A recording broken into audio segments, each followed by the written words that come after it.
আজকে আমাদের আলজমিরা হসপিটালে দুইটা মেয়ে বাবু আর একটা ছেলে বাবু, না হ্যাঁ ছেলে বাবু হয়েছে আলহামদুলিল্লাহ। এ বাবু 3 কেজি, এ বাবু 3 কেজি 100 গ্রাম, এ বাবু 2 কেজি 400 গ্রাম। এ বাবু হচ্ছে পেইনলেস নর্মাল ডেলিভারি হয়েছে, মানে ব্যথামুক্ত নর্মাল ডেলিভারি। সবসময় বলেছি পেইনলেস মানে যে ফুল নর্মাল, মানে ফুল পেইনলেস এমন না, কিন্তু লাস্টে যে 4-5 ঘন্টা কষ্ট হয় সেই কষ্টটা হয় না আসলে। তখন দেখা যায় শুধু চাপ আসে, ব্যথা আসে না। দেখলেন তো, তাই না? এরকম কখনো দেখছিলেন না, যে ব্যথা এত তীব্র ব্যথার মতো ব্যথা নাই, শুধু চাপ ফিল করতেছে, ব্যথা নেই? হ্যাঁ, এটাই হলো ম্যাজিক এপিডুরালের, যে হচ্ছে লাস্টের দিকে ব্যথা হবে না, শুধুমাত্র চাপ হবে। আপনার কি মেয়ের হইলো না? না ছেলের বউ? ও আচ্ছা, দেখ বাড়ি হলো সখীপুর না? হ্যাঁ, এই বাড়ি সখীপুর, ওর বাড়ি গোপালপুরে। গোপালপুর, আর ওর বাড়ি ভুয়াপুর। ও, এটা তো আমার গ্রামের বাড়ির কাছে। আচ্ছা ঠিক আছে, সবগুলো বাবু ভালো আছে আলহামদুলিল্লাহ। এই বাবু একটু ছোট হয়েছে, 2 কেজি 400 গ্রাম, 34 সপ্তাহ হয়েছে, কিন্তু তারপর আলহামদুলিল্লাহ স্টেবল আছে। একটু সদর হসপিটালে পাঠাতে হয়েছিল অবজারভেশনের জন্য, সকালে আবার ছেড়ে দিয়েছে না? কটার সময়? এটা তো অনেক রাতেই হলো, 12টার সময় হলো। তখন সদর হসপিটালে আমরা 1টার পরে পাঠালাম না? 1টার পরে পাঠালাম, তারপরে ওরা হ্যাঁ সকাল 10টার দিকে অবজারভেশনে রেখে ছেড়ে দিয়েছে আলহামদুলিল্লাহ। বাবু ভালো আছে। বাবুর এমনি সবই ভালো ছিল, কান্নাকাটা করেছিল, একটু প্রিম্যাচুর বেবি তো, অবজারভেশনের জন্য আমরা পাঠিয়েছিলাম। আর এই বাবু তো মাশাআল্লাহ এখনই খাওয়া দাওয়ার জন্য অস্থির হয়ে গেছে, খাওয়া দাওয়া পাচ্ছে। নেওয়ার পরে এই খাওয়ার জন্য অস্থির। আচ্ছা, প্রত্যেকটা মাই কষ্ট করেছে, কষ্ট না করলে কখনোই ডেলিভারি হয় না, আর মা হওয়া যায় না। সত্যি কথা বলতে সিজারেও কিন্তু কষ্ট, সিজারেও অনেক কষ্ট, বেশি কষ্ট। নর্মাল ডেলিভারিতে হচ্ছে কষ্ট শুরু হয়ে শেষ হয়ে যায়, কিন্তু সিজারে কিন্তু কষ্ট হতেই থাকে, আজীবন কষ্ট। কাজে প্রত্যেকটা মার জন্যই আসলে দোয়া করবেন, প্রত্যেকটা মা যাতে সুস্থ থাকে, প্রত্যেকটা মা সুস্থ থাকলেই বাচ্চারাও সুস্থ থাকবে।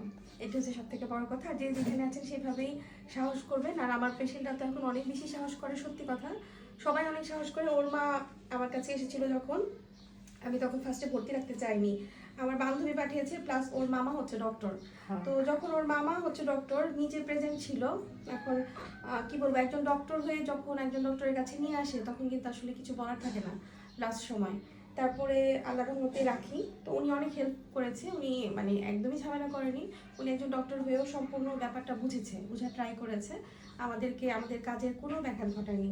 তো যাই হোক, বাবুর জন্য দোয়া করবেন। আর সবাইকে বলবো, শেষ সময় আসলে কি হয়, আমার কিছু করার থাকে না, পেশেন্ট সম্পর্কে আমার জানা থাকে না। আপনার শেষ সময় না এসে যদি অনলাইনেও একবার পারেন দেখান, তাহলে খুব ভালো হয়। তাহলে আমি রিপোর্টগুলো দেখে রাখতে পারি। যেমন ওর মার হিমোগ্লোবিনটা কম ছিল, আমি যদি আগে দেখতাম, হয়তো বাইরে টিকটিক দিতে পারতাম, বা একটা রক্ত আগে ভরে রাখতে পারতাম, তাতে কি হতো, বাচ্চার মার মানে এনার্জিটা ভালো থাকতো। হ্যাঁ, বাচ্চার মারে যে শেষ সময় 2 ব্যাগ রক্ত লাগলো, তাই না? এইটা হয়তো বা লাগতো না, নাও লাগতে পারতো। তো এই জন্যই বলি সবাইকে যে আগে থেকে দেখাতে, যে ওর মা তো আমাকে আগে থেকে দেখাচ্ছে, ওর মা কিন্তু ব্লাড লাগে নাই, লাগছে কি 1 মাস আগে? না, লাগে না, ব্লাড লাগে নাই।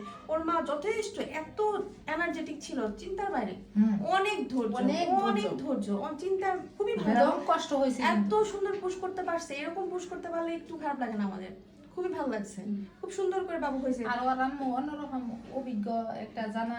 হ্যাঁ, তারপরে হ্যাঁ, আচ্ছা, ওর আম্মু কিন্তু নার্স, ঠিক আছে? ওর আম্মু হচ্ছে বিএসসি নার্স। তো আলহামদুলিল্লাহ ওর মাও আমাদের উপরে ভরসা করেছে। তারপরে যে এটা হচ্ছে ডাক্তারের ভাগনা, না ডাক্তারের ভাগনা, ওনারাও আমাদের উপর বিশ্বাস করেছে। আসলে আমি যেটা দেখতে পাচ্ছি, টাঙ্গাইলে অলমোস্ট হসপিটালের এমপ্লয়িরা যারা অন্যান্য হসপিটালে জব করে, আমি নাম বলতে চাই না, তাদের বাচ্চা কাচ্চা কিন্তু আমাদের হসপিটালেই হচ্ছে।